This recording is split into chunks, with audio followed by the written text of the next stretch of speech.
اول از عدد گوگل شروع میکنیم، یعنی عدد 1 با 100 تا صفر جلوی اون که میشه همون 10 به توان 100. حالا اگه به تعداد 10 به توان 100 تا صفر رو جلوی 1 بذاریم، اون وقت به عدد گوگل پلکس میرسیم، یعنی 10 به توان 10 به توان 100. برای نوشتن عدد گوگل پلکس حتی کل سطح زمین هم جای کافی نداره. حالا اگه به تعداد گوگل پلکس تا صفر رو جلوی 1 بذاریم، اون وقت به عدد گوگل پلکسیان میرسیم، یعنی 10 به توان 10 به توان 10 به توان 100. برای نوشتن عدد گوگل پلکسیان حتی کل کهکشان راه شیری هم جای کافی نداره. اما هیچ کدوم این اعداد اونی نبود که میخواستم بگم. حالا دقت کنید. عدد 3 به توان 3 برابر با 27.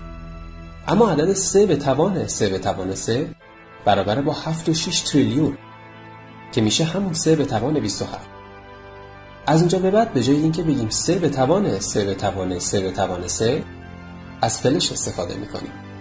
پس 3 تا فلش 3 یعنی عدد 3 بار به توان خودش برسه که حاصل میشه 3 به توان 7.6 تریلیون. حالا اگه از 4 تا فلش استفاده کنیم، یعنی عدد 3 رو به توان 3 به توان 7.6 تریلیون رسوندیم. این عدد در کل جهان هستی هم جا نمیشه.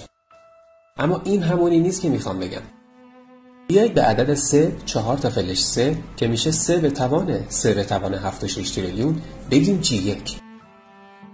حالا اگه بخوایم G2 رو به دست بیاریم، باید به تعداد G1 فلش بین 2 تا 3 قرار بدیم و برای به دست آوردن G3 باید به تعداد G2 فلش بین 2 تا 3 قرار بدیم و برای رسیدن به عددی که میخواستم بهتون بگم، یعنی عدد G64، باید به تعداد G63 فلش بین 2 تا 3 قرار بدیم.